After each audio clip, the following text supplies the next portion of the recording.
back to Rue's Life. So today I'm going to talk about my plans for outside on the plot and also here in the polytunnel. I've got a few changes that are going to be happening and I'm really quite excited about them, so I thought I'd share it with you. So we'll start here in the polytunnel and then we'll go outside. So here in the polytunnel, although I have got some really decent beds going, I don't feel I'm fully utilising the space that I've got, and there are a number of reasons for that which I shall explain. And because of some projects that are going to be going on outside, it means I'm actually going to have some more space in here. So if we just start off in this corner, so here's the door that I mainly use, which is the sliding door. This corner here is where I usually have a lot of pots. I usually have my tomatoes in this corner, and I'm probably going to keep this space because I do like to have some pots that I can then move around. So I probably won't put any more beds in here. But at the moment, you can see I'm using this also for storage. So I'll just carefully move around. So we've got, you know, canes, the fan, a lot of tools and bits and pieces. And because of the plan I have, I will be able to get a lot of this out of the polytunnel, and that's going to give me more space. So let's just slowly turn around. So as I say, this area here I will probably keep still for pots. This bed here I've really enjoyed using. It's a good bed and it's a good size. There is a little space between this bed and this bed, and I've usually just put a couple of pots in there. But what I'm actually thinking is, obviously we've already got that little bit of wood at the end there, and if I just pop another board at this end of essentially what is going to become a new bed, I've got a new bed there and some extra space, and I'm going to be able to grow more in that than I can with just pots. Now, the disadvantage of that is at the moment I can get into this space, if I just show you my feet, so that I can then access this end and this end of this bed. But I do think, because they're not huge beds and I can reach across both of them, that I'm going to be better off by making this into a bed. And when the pots are there, I can't get in anyway. So I do think I'm going to make that into another bed, and it's not going to take a huge amount of work. And then obviously there's the end bed here. Now I do maximise my growing space by having these hanging baskets. I'll just come back and you can see there's a few at the end there, and then there's one there and there's a couple there. I do also have some that I'm not using at the moment tucked under, but yeah, I do get a lot of hanging baskets out. Let's just go back on these crop bars. So with the 3 crop bars, that's a lot of hanging space, so I can grow, you know, more by using those baskets. And we've got the big long bed here, and this is a great bed. It's a really good size, and I've used it a lot. We've grown a lot in that. And we've got this little box here, which I've often had my spinach in, and I think we did some coriander in that one year as well. And then under here at the moment, as I say, there's a lot of stuff being stored. I want to get rid of a lot of that clutter, and then I can free up space underneath here. I have also still got the brackets that can go on this staging, so I could put a second layer of shelving in. Even it may be right the way across, but even if it's just halfway, and then when I've got a lot of seedlings on the go, I've got more space for those. So let's go outside and I can explain to you what my plans are outside and why I'm going to have more space here in the polytunnel. So here I've just got some tubs that I've grown potatoes in, and they've just been stacked up there for now, and they'll get moved around. I have also had those in the polytunnel and used them for tomatoes in the past. Then I've got the green bin there, which has still got some leaves in it, which I'm going to be using on my final bed as a mulch. I've got the 2 compost bays at the moment. I am considering having a third, so let's just move around. So I've got the one there, I've just put some ash from the fire onto that, it needs to be spread out, and that one will be left. This is the one I've just started, but I am considering having a third one in this space here, and obviously I can move the bin and the other bits and pieces. Then there's the little rhubarb bed. Now at the moment I've got these 3 beds here, and they're good sized beds and they've been really productive, and I am definitely considering starting some new beds. So what I'm not sure about yet is, am I going to have 3 more beds sort of mirroring those here? So I'll just come back, I'm walking backwards without falling over. So where those 3 beds are now, I could actually have 3 more beds. So we've got the pathway here, and I could have 3 more beds coming that way.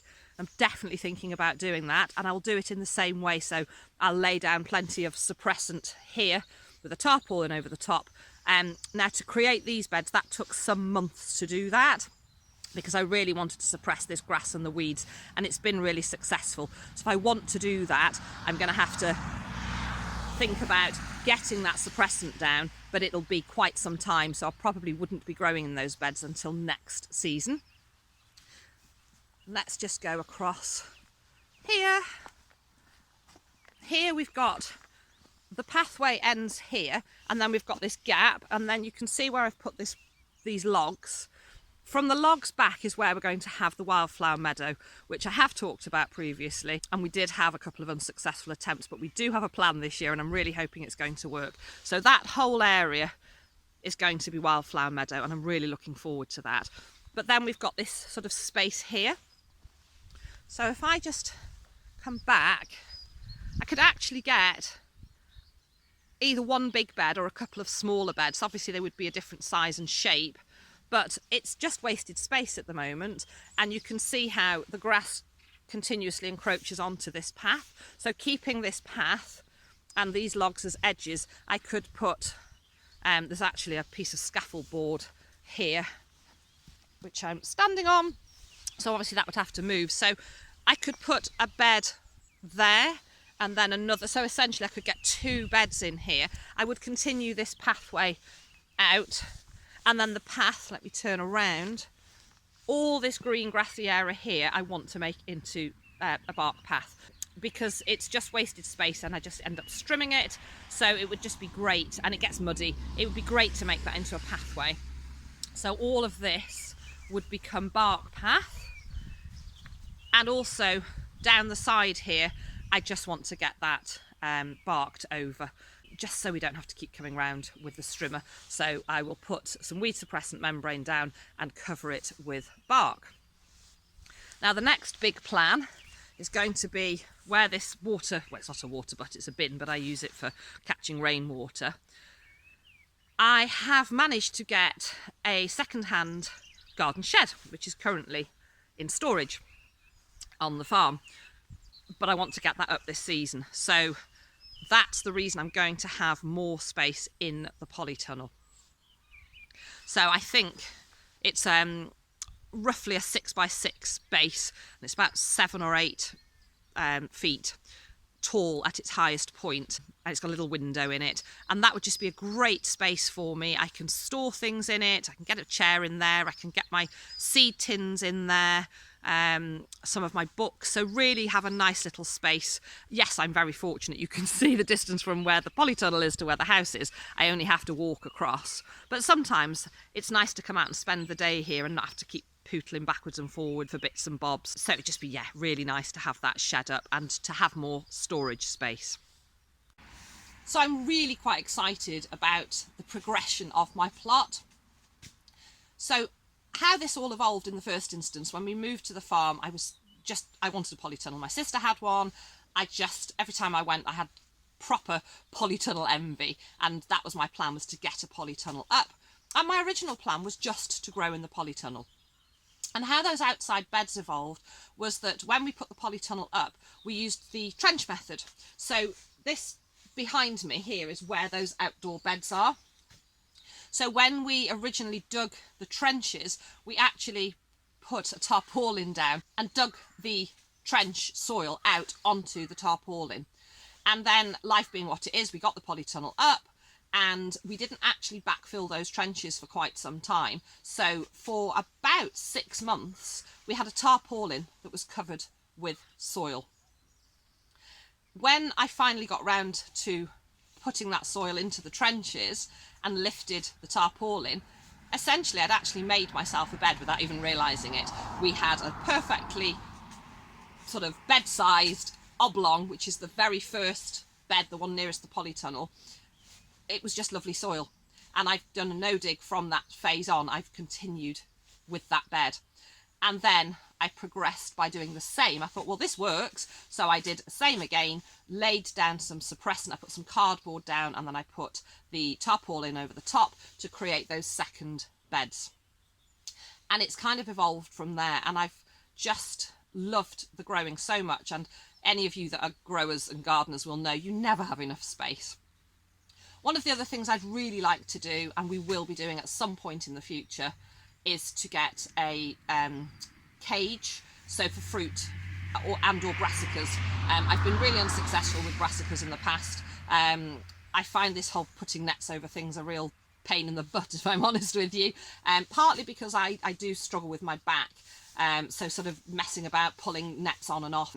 And then if you don't get good quality net, I fell into the trap of buying the cheaper nets. And I actually had them over my squash last year to keep the, we have partridge and pigeon, and they come and peck at the fruits. So I'd covered those with netting. But then at the end of the season, a lot of the plants had actually grown through that netting. And then when I tried to remove it, it tore because it wasn't the best quality. I would really like to get a cage up, and we have had a look at a few. Either a structure similar to this polytunnel from the same suppliers, but with mesh instead of poly, smaller size, and then I could grow all the crops that I want to protect from butterflies and birds could actually be grown in that. Now, we're not sure where that will go, but that is, again, a plan for the future. The thing I'm the most excited about at the moment is getting this shed up. I never really felt the need to have a shed. We have outbuildings, but it is, I know I'm very, very lucky. I had an allotment years ago, and I do know what it's like to have to remember to put things in your car and actually having to drive to an allotment, and then you get there and you've forgotten something. And even just that carting it from your car, depending on where your plot is within the allotment, you know, often it's a case of arrive, go and get your wheelbarrow, trudge back to the car, put things in it. So I am very aware that I'm very lucky to have things all here at home. But even so, sometimes, you know, to-ing and fro-ing from the house, and just having storage space. You know, I have some of my things are stored in drawers in our sort of filing cabinet, and I've got some things upstairs, so it'd just be really nice to have everything in one space. So that's kind of how this plot's evolved. Super excited about the shed, super excited about getting more growing space. The other reason that I originally planned to just grow in the polytunnel was that I wasn't sure, I didn't want to have beds that I couldn't keep on top of. Partly because I'd have such a busy job. I work quite a lot of hours, but I'm an out-of-hours emergency veterinary nurse, and I have been the principal manager of an out-of-hours clinic now for the last 3 years. We've lived here at the cottage for 4 years, so it's really been quite full on. And I was concerned also because of my health. I do have some chronic health issues. I didn't want to take on too much. Now, there's something else that's going to be happening in the future. People know now, so it's something I can talk about. And actually, I'm quite sad, but I'm also quite excited at the same time. I'm stepping down from my managerial role. I've really, really loved it, every minute of it, but it's quite challenging. It isn't just the time that I'm working on shift. There's quite a lot to be done on other days when I'm not on shift. So I am stepping down from that role, which is actually going to free up some more of my spare time. So an ideal time for me to start progressing and doing more. Now, what's the worst that's going to happen here? We're on the farm. We're, again, very lucky. It's not like an allotment plot where, you know, you have to, again, I've been on an allotment where, you know, you've got your plot and there are rules and regulations, and you have to have a certain percentage that's, you know, actually being utilised and growing, you know, and people are going to inspect it, and if it gets too much and you let it get a bit weedy, that's going to affect your plot neighbours and so on. So there's that added pressure. I don't have that here. We've turned what was a paddock into a growing space, and what's the worst that could happen? I start a bed that I can't manage, I just let it go back to grass, and that's one of the absolute joys of being here. So I'm really, really excited, as I say, that I'm going to have more time to spend doing the things that I love. So not just here growing and expanding my plot, but also, you know, with the horses. I've not been competing as much. Some of that's been for other reasons, but I just haven't had the time, and I'm just really looking forward. So from the 1st of May, I'm going to have a lot more time on my hands, and I'm really looking forward to that. So I'm not going to waffle on anymore, but as I say, I'm super excited about, you know, the plans I've got for the plot, and I'd really be delighted if you would like to follow me on that journey and see how things are going to progress. So thank you so much for watching. If you are new to my channel, please do consider subscribing and hit that bell to get notifications of all my latest videos. Take care, and I'll see you all again soon.